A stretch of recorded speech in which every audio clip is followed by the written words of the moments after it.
Hello, my wonderful people. My name na Ogechi. How na dey? I hope na dey do well.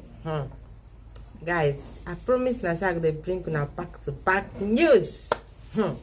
As dey hot.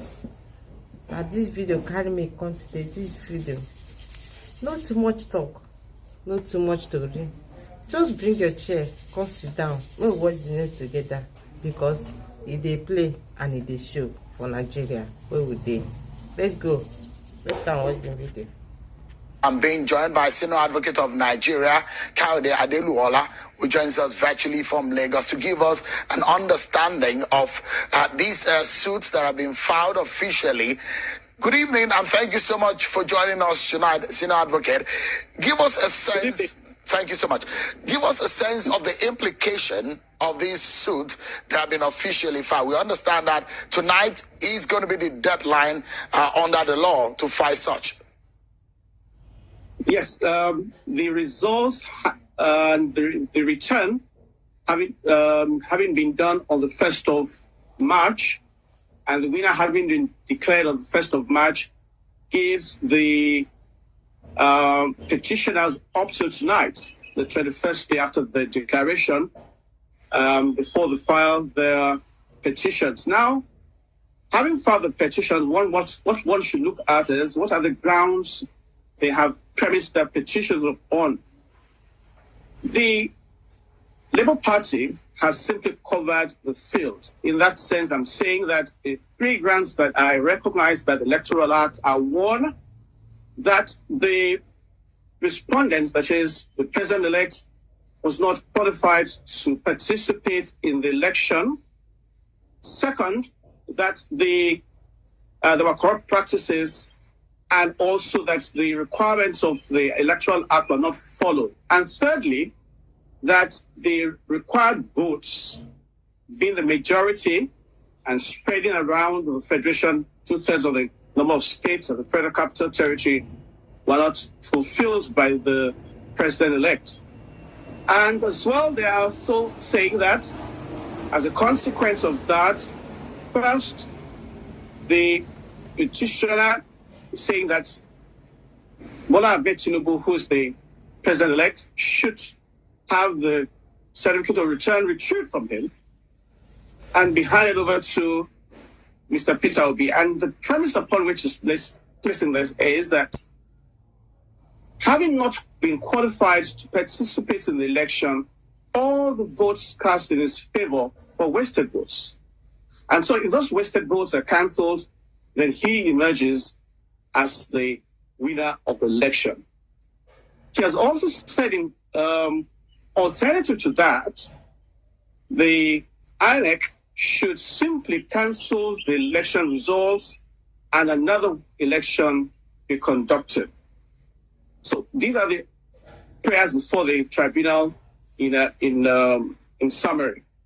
But what Mr. Peter Obi and the Labour Party have also done, and I think quite ingenious, is that they have brought in other issues associated with the candidature of the president-elect.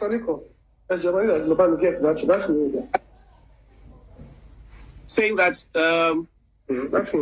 the president-elect had been involved in a matter in the United States of America where funds were forfeited to the state relating to some drug or narcotics transaction.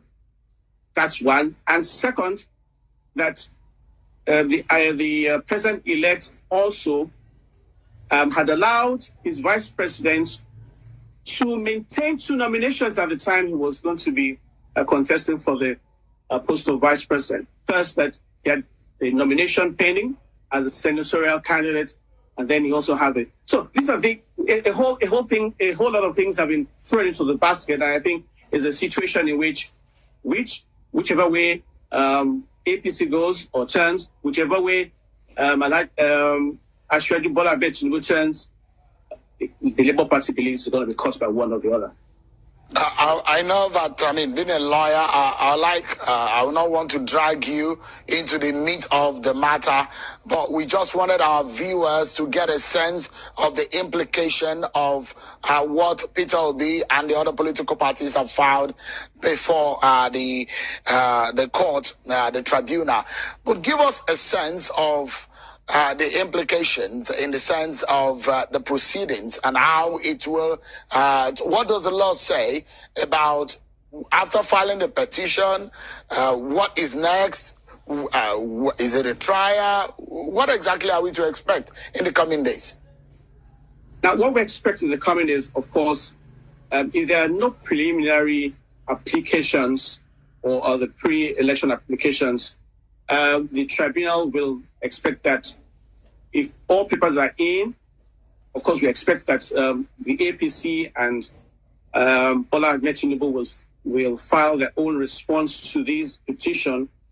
And once that has been done, the pre-election applications will take place, if any, and the trial will take place from day to day. But, of course, it's going to take place at the Court of Appeal because that is what is provided in the Constitution, the constitutional provision. The Court of Appeal has the prerogative of taking the petition, and it's only where that is completed and the party is not satisfied, and then goes on to the Supreme Court. So what I expect is, and what I would urge Nigerians to do, is to follow these proceedings, because I must mention here that as much as possible, a lot of Nigerians are expecting that, well, the judgment will be given in a short while, and then we know who really our president is going to be. But the truth is they have up to 180 days within which this whole process will take. And once that has been done, a judgment will be given. If parties are satisfied, that's it. If they are not, then they go to the Supreme Court. But in the meantime, I see the council representing the president-elect and his party, APC, and the vice president, looking at the petition holistically and also drafting their own response to each and every paragraph and ensuring that they cover the grounds as well. Let us say quickly, I have just about two questions for you, sir. One is because the party of the APC on their own side, they're also saying they might also challenge some of the results that Peter Obi and the other opponents got in this election. And one might want to assume that they also might want to sue or go to court in that sense. And we're also hoping that the PDP and Atiku Abubakar will also go. Should APC go to court? What is it called? Is it counter-suing? Or what exactly could that scenario be? Well, you see, if the APC also has reasons to believe that, in fact, Mr. Peter Obi didn't even score the number of votes accredited to him, about 6 million votes, they would be entitled also to file their own petition. Well, a form of counter petition it would be. But the truth is, the petitions will be heard by the tribunal simultaneously. So I believe one judgment will be delivered to cover the grounds. And then again, whoever is not satisfied will then go to the Supreme Court. But again, let's mention this. If APC and the president-elect also feel that there are areas that Mr. B also hasn't done very well, it's a way of ensuring that even if some of their own votes are discountenanced, they're not shortchanged. Everybody has to ensure that they put everything they have in accordance with the law.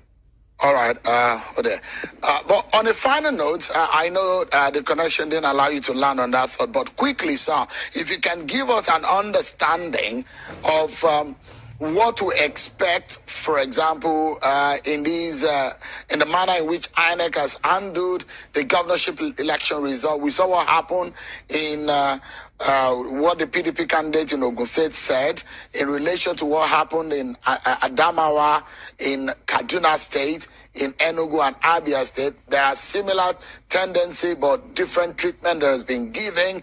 A case where a result has been announced and INEC has declared the result.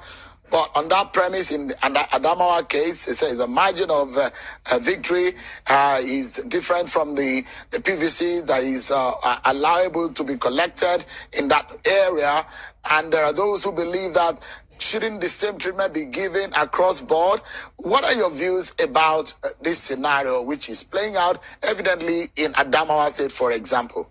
For Ogun State, I'll say this. Once a winner has been declared, the matter ceases to be within the remit of INEC. You can only go to the election tribunal. With Adamawa, if the election is inconclusive, then there will be a runoff. And that's in line with the law.